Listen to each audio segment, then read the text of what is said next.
Hi, my name is Brenda Ness, the author of Secrets Revealed at the Time of the End. I am recording my entire book on YouTube videos, along with some extra teaching. Please start at the beginning of the video so you don't lose track of the story that I tell. Secrets Revealed at the Time of the End cover is the first one, intro is the second, and then we have 1, 2, 3, 4, 5. Chapter 6 is divided into A, B, C, and D. Chapter 7 is divided into A and B. And I am going to now record the second part of Chapter 8. The other two haven't been uploaded. You will see 7B and 8A after I'm done recording today. This is the cover of the book, and my book gives information on the secrets that Daniel sealed until the time of the end. This is where I left off, Song of Moses from Exodus chapter 15, 1 through 18. It shows similarities to the greater Exodus. Then sang Moses and the children of Israel this song unto the Lord, and spake, saying, I will sing unto the Lord, for he hath triumphed gloriously. The horse and his rider has he thrown into the sea. The Lord is my strength and song, and he is become my salvation. The Hebrew word again for salvation is Yeshua, which is Jesus' Hebrew name. He is my God, and I will prepare him an habitation, my father's God, and I will exalt him. The Lord is a man of war. The Lord is his name. Pharaoh's chariots and his host hath he cast into the sea. His chosen captains are drowned in the Red Sea. The depths have covered them, and they sank into the bottom as a stone. Thy right hand, O Lord, is become glorious in power. Thy right hand, O Lord, hath dashed into pieces the enemy. And in the greatness of thine excellency thou hast overthrown them that rose up against thee. Thou sentest forth thy wrath, which consumed them as stubble, and with the blast of the nostrils the waters were gathered together. The flood stood upright as a heap, and the depths were congealed in the heart of the sea. The enemy said, I will pursue, I will overtake. In present day the enemy says, I will wipe Israel off the map. I will divide the spoil, my lust shall be satisfied upon them. I will draw my sword, my hand shall destroy them. Jesus is God's right hand. Thou didst blow with thy wind, the sea covered them. They sank as lead into the mighty waters. Who is like unto thee, O Lord? Among the gods who is like thee? Glorious in holiness, fearful in praises, doing wonders. Thou stretchest out thy right hand, the earth swallowed them. Thou in thy mercy hast led forth the people which thou hast redeemed. Thou hast guided them in the strength, and into the holy habitation. The people shall hear and be afraid. Sorrow shall take hold on the inhabitants of Palestina. Then the dukes of Edom shall be amazed. The mighty men of Moab trembling shall take hold on them. All the inhabitants of Canaan shall melt away. Fear and dread shall fall upon them by the greatness of thine arm. They shall be as still as a stone till thy people pass over, O Lord, until the people pass over, which thou hast purchased. Thou shalt bring them in and plant them in the mountains of thine inheritance, in the place, O Lord, which thou hast made for thee to dwell in the sanctuary, O Lord, which thy hands have established. The Lord shall reign forever and ever. And if you'll notice here, it says he will plant them in the mountain. Remember when I was talking about how an uncircumcised tree you could not eat the fruit off of it because it wasn't holy until the 4th year. In the sanctuary, O Lord, which thy hands have established, the Lord shall reign forever and ever. The sanctuary is built with the Lord's hands in the first 3 days of the millennial kingdom, as I explained when I was doing the timeline. In the 1290 days verse, Daniel 12:11, I used in the timeline. I also used some verses from John 2, which did say that Jesus said, destroy this temple and I will rebuild it in 3 days. That's back on page 77 if you wanted to go back and see that. And again I repeat, the enemy said, I will pursue, I will overtake. I will divide the spoil. My lust shall be satisfied upon them. I will draw my sword. My hand shall destroy them. These are logos from the Muslim Brotherhood and Hamas.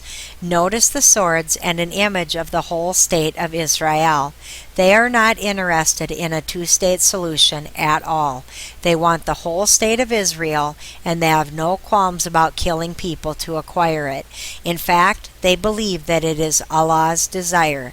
The first logo is Muslim Brotherhood, which was founded in Ismailia, Egypt in 1928.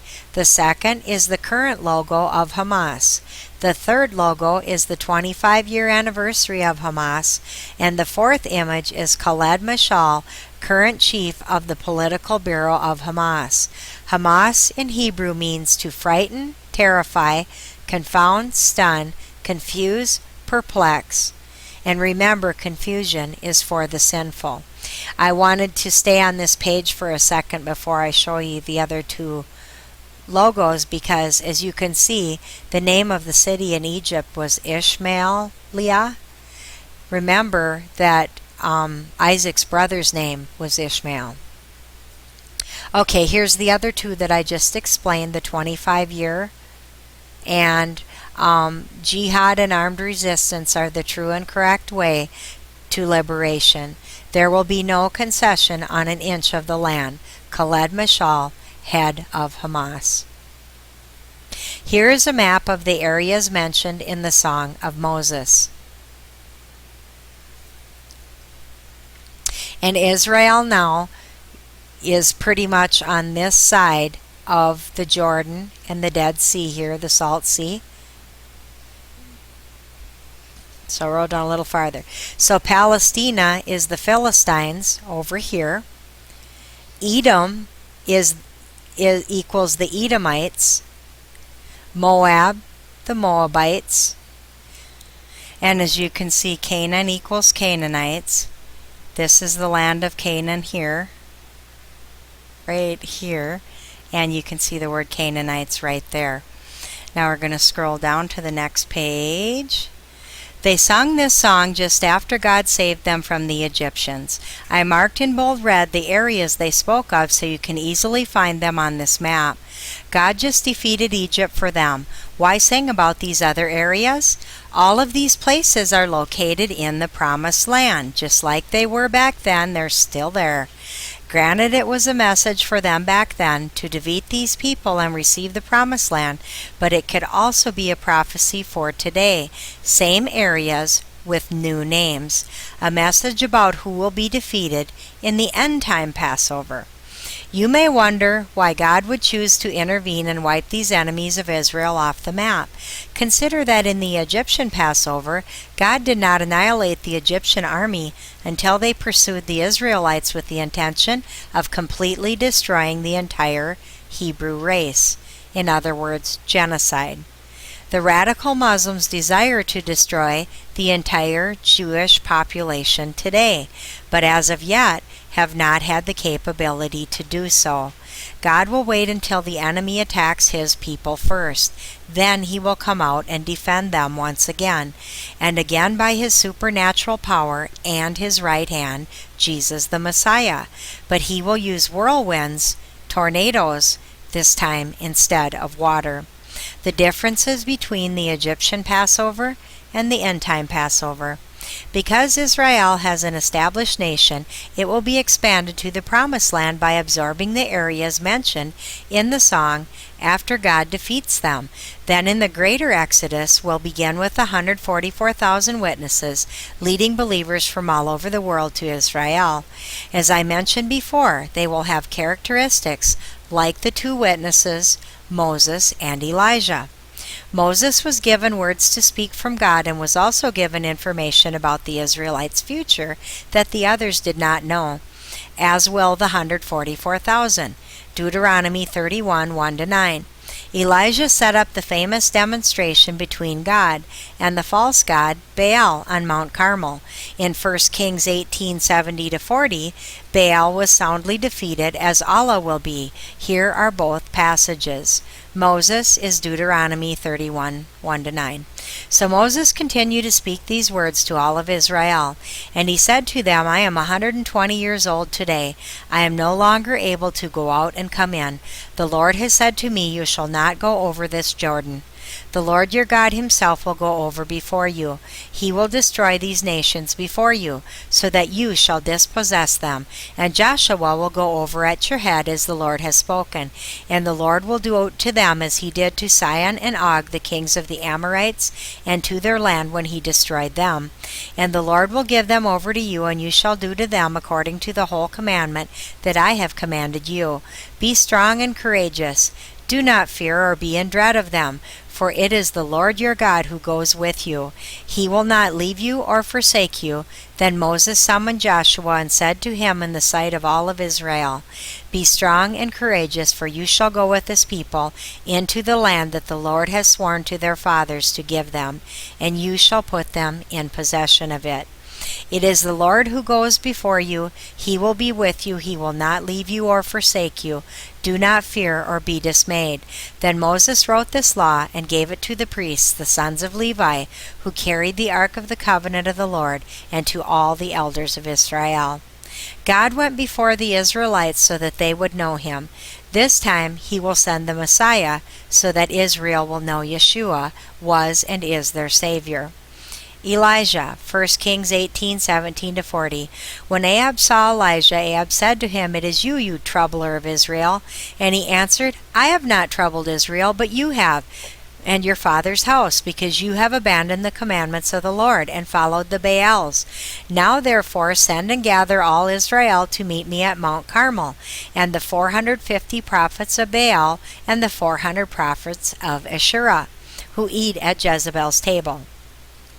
So Ahab sent to all the people of Israel and gathered the prophets together at Mount Carmel. And Elijah came near to all the people and said, How long will you go limping between two different opinions? If the Lord is God, follow him. But if Baal, then follow him. And the people did not answer him a word. Then Elijah said to the people, I, even I only, am left a prophet of the Lord, but Baal's prophets are 450 men. Let 2 bulls be given to us, and let them choose 1 bull for themselves, and cut it in pieces, and lay it on the wood, but do not put fire to it. And I will prepare the other bull, and lay it on the wood, and not put fire to it. And you call upon the name of your God, and I'll call upon the name of the Lord, the God who answers by fire. He is God. And all the people said, It is well spoken. Then Elijah said to the prophets of Baal, Choose for yourselves 1 bull, and prepare it first, for you are many, and call upon the name of your God, but put no fire to it. And they took the bull that was given them, and prepared it, and called upon the name of Baal from morning until noon, saying, O Baal, answer us. But there was no voice, and no one answered. And they limped around the altar that they had made. And at noon Elijah mocked them, saying, Cry aloud, for he is a god. Either he is musing, or he is relieving himself, or he is on a journey, or perhaps he is asleep and must be awakened. And they cried aloud and cut themselves after their custom with swords and lances, until the blood gushed out upon them. And as midday passed, they raved on until the time of the offering of the oblation. But there was no voice.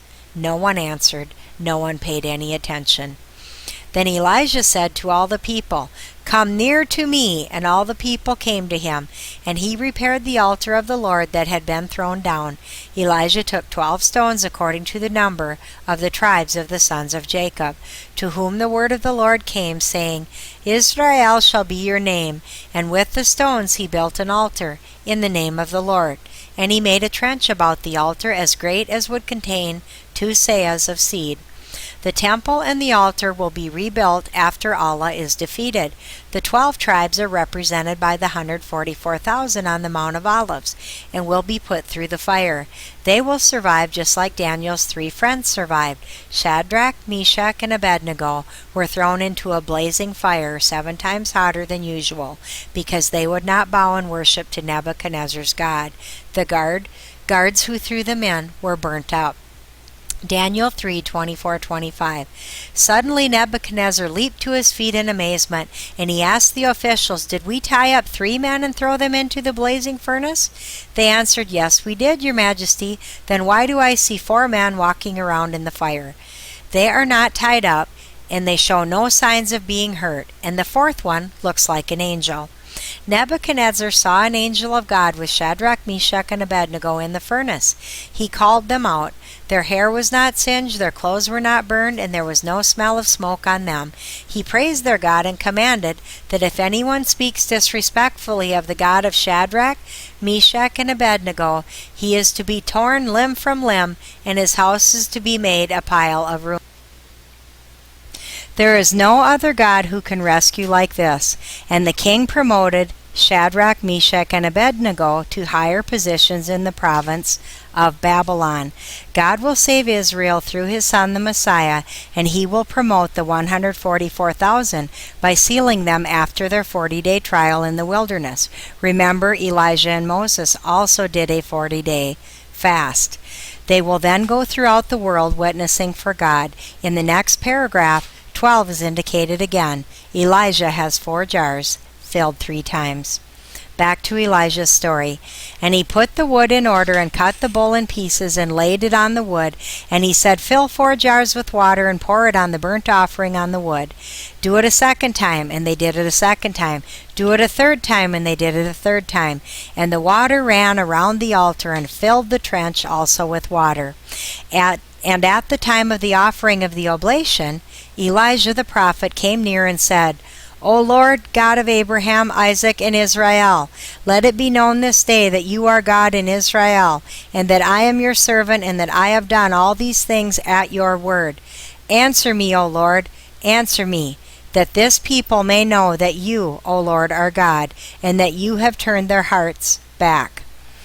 Then the fire of the Lord fell and consumed the burnt offering, and the wood, and the stones, and the dust, and licked up the water that was in the trench. And when all the people saw it, they fell on their faces and said, "The Lord, he is God! The Lord, he is God!" And Elijah said to them, "Seize the prophets of Baal, let not one of them escape."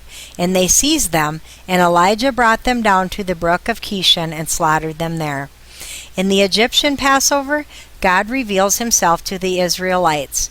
In this end-time Passover, the Messiah will be revealed to the Israelis during the fall festivals. This is how Israel will recognize that Yeshua, who came nearly 2,000 years ago, was and is the Messiah, although God did also reveal the Messiah during the Egyptian Passover.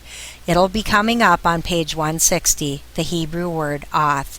Note, this is not his second physical coming, it is his second spiritual coming, 3rd visit. If you think about it, Jesus has already been here twice, once in a physical body, and then after he was crucified and resurrected, he returned in a spiritual body.